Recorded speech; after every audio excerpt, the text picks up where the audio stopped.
واقعہ سنیے کربلا کا ایک نیک شخص جس کی دکان کربلا میں تھی، عطر بیچتا تھا، تسبیحیں، سجدگاہیں، لوگ آتے تھے، اس سے لیتے تھے۔ بوڑھا شخص پورے کربلا میں مشہور کہ اس سے بڑا کوئی تہجد گزار نہیں ہے۔ لوگوں نے زبان سے کبھی جھوٹ نہ سنا، غیبت نہ سنی، ہمیشہ نیکی کی باتیں اور نیکی کی باتیں کرتا رہا۔ حرم امام حسین کا ایک خادم جو خدام کا لیڈر ہوتا ہے، اس کا انتقال ہو گیا۔ خدام نے میٹنگ کی کہ اب ہمیں ایک نئے خادم کا انتخاب کرنا ہے، کس کا انتخاب کریں؟ تو سب نے کہا وہ جو عطر فروش، نام مجھے یاد نہیں، شیخ حسن یا کوئی نام تھا، وہ سب سے بڑا نیک ہے، متدین ہے، پورے کربلا میں مشہور ہے کہ اس سے بڑا کوئی نیک نہیں۔ اس کے پاس آئے، شیخ صاحب اگر ہم چاہتے ہیں کہ آپ، یہ فریضہ ہر آدمی کی تمنا ہے کہ امام حسین کے حرم کا خادم بنے، ہم خدام کا آپ کو ہیڈ بنانا چاہتے ہیں، کیونکہ نیچے خادم ہیں، ہیڈ بھی ایسا ہو جن کو دیکھ کر وہ انسپائر ہوں، متقی ہو، پرہیزگار ہو۔ اس نے کہا نہیں، میں گنہگار، میں خطا کار، یہ عہدہ، میں اس عہدے کے قابل نہیں ہوں۔ بڑا اصرار کہ ہمارے پاس کوئی نہیں، اس نے مان لیا۔ کہتا ایک ہفتہ گزرا، صبح حرم جاتا تھا، شام کو اپنی دکان پہ آتا تھا، تھوڑی خدمات کرتا تھا، کبھی جھاڑو دے دیا، کبھی مولا کے دروازے، مختلف چیزوں کی دیکھ بھال کرتا تھا۔ ایک ہفتے کے بعد کیا دیکھا، مولا کے حرم کے صحن میں شور شرابہ بپا ہے۔ دوڑا دوڑا آفس سے نکلا، صحن میں آیا، بھائی کیا ہوا ہے؟ دیکھا ایک خاتون ہے جو چیخ رہی ہے، خادموں کو ڈانٹ رہی ہے۔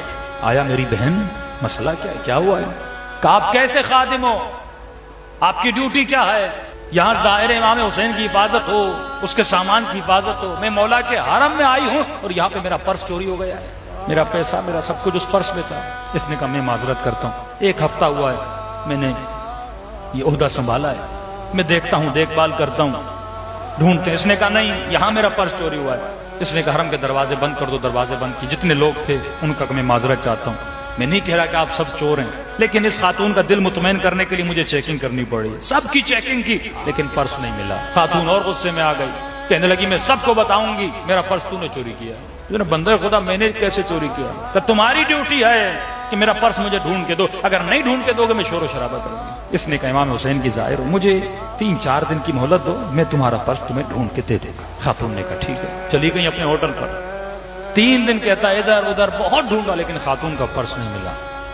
کہتا 3 دن کے بعد مولا سے توسل کے مولا میں تو عہدہ سنبھالنا ہی نہیں چاہتا تھا، اگر شروع سے میری بدنامی ہو گئی، یہ خاتون آئے گی پھر بدنامی کرے گی، مولا آپ کا حرم، آپ کے ظاہر، آپ ہی بتائیے میں کروں تو کیا کروں؟ کہتا رو رو کے سو گیا، خواب کے عالم میں ایک منظر دیکھتا ہے۔ کیا دیکھتا ہے کہ حرم امام حسین ہے، اس حرم امام حسین پر ایک چھوٹی سی کرسی ہے، اس کرسی پر خود سید الشہداء کھڑے، امام حسین کھڑے، ظاہر زیارت کر رہے ہیں۔ امام فرماتا ہے میرے ظاہرو جمع ہو جاؤ، میں تجھے بتاؤں کہ میرا چور کون ہے۔ خواب کے عالم میں دیکھ رہے کہ سارے ظاہر جمع ہوئے، میں بھی دوڑا دوڑا گیا کہ مولا چور کا نام بتائیں گے، خاتون کے پرس کا پتہ چل جائے گا۔ لوگوں نے کہا مولا چور کون ہے؟ امام نے فرمایا میرا چور یہ شیخ ہے، اس نے چوری کیا ہے۔ کہتا مولا کے قدموں میں گرا۔ میں نے کہا مولا میں نے کب آپ کی چوری کی؟ مولا میں نے کب اس خاتون کا پرس چرایا؟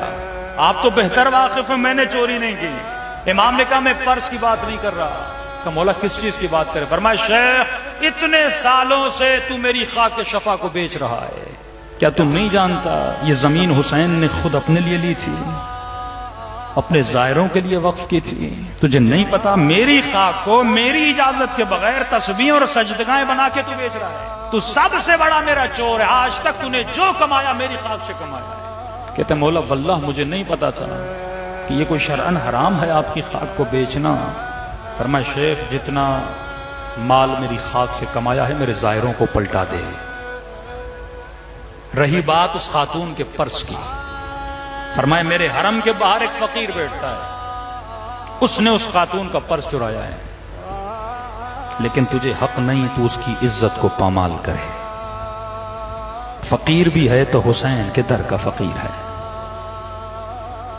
کل جانا وہیں پہ سو رہا ہوگا، اس کے بستر کے نیچے اس نے مٹی کے اندر پرس چھپا ہے، پرس کو نکالنا اور اسے کہنا کہ تو حسین کے در کا فقیر ہے، آج کے بعد چوری نہ کر، تجھے جو چاہیے حسین تجھے عطا کریں گے۔ کہتا نیند سے اٹھا، اس فقیر کے پاس گیا، نیچے سے پرس نکالا، فقیر ڈر گیا، ہاتھوں کو جوڑ کے کہا میرا ٹھکانہ یہی ہے، مجھے اٹھانا نہیں، میری عزت کو پامال نہ کرنا۔ کہ تیری عزت کی گارنٹی حسین نے لے لی ہے، بس پیغام یہ دیا ہے میرے ظاہروں سے چوری نہ کیا کر، تجھے جو چاہیے حسین سے مانگا کر، حسین تجھے عطا کریں گے۔ اس خاتون کو بلاتا ہے، اسی کیفیت میں جس کیفیت میں امام حسین صحن میں کھڑے تھے، شیخ کھڑا ہو جاتا ہے، کہتا ہے لوگوں جمع ہو جاؤ، میں تجھے بتاؤں حسین کا چور کون ہے۔ ازالے گناہ، گناہ کیا ہے، گناہ کا پتہ چلا، اب خود اپنے گناہ کا ازالہ کر رہا ہے۔ یہ ہے اپنے نفس کو رون دینا، یہ ہے اپنے گناہ سے معافی کر لینا۔ اگر ایسا نہ کرتا بھائی لوگوں کو پتہ چلے گا میری عزت کا کیا ہوگا، میری آبرو کو کیا ہوگا۔ عزت دینے والا خدا ہے، آبرو دینے والا خدا ہے۔ کیا لوگ تجھے عزت دیں گے، لوگ تجھے آبرو دیں گے؟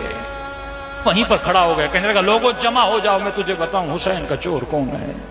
لوگ جمع ہو گئے، اس نے کہا حسین کا سب سے بڑا چور میں خود ہوں۔ لوگوں نے کہا شیخ تو متدین ہے، تو نمازی ہے، کیوں خود پہ بہتان لگا رہا ہے؟ ہم جانتے ہیں تجھ سے بڑا نیک کوئی نہیں ہے۔ کہا تجھ سے زیادہ مجھے حسین جانتا ہے، حسین مجھے جانتا ہے کہ میں کیا ہوں، میں نے کیا کیا ہے۔ آقا نے خواب میں کہا تو میرا چور ہے، اتنے سال سے میں نے حسین کی تربت کو بیچا ہے جس کی اجازت نہیں ہے۔ لہٰذا اے لوگوں، جس کو پتا ہے، جس نے مجھ سے لی ہے، آ کر مجھ سے پیسے واپس لے لیں۔ کہتے ہیں کہ ڈیلی بیسس پہ لوگ آتے تھے، شیخ پیسے دیتے رہتے تھے۔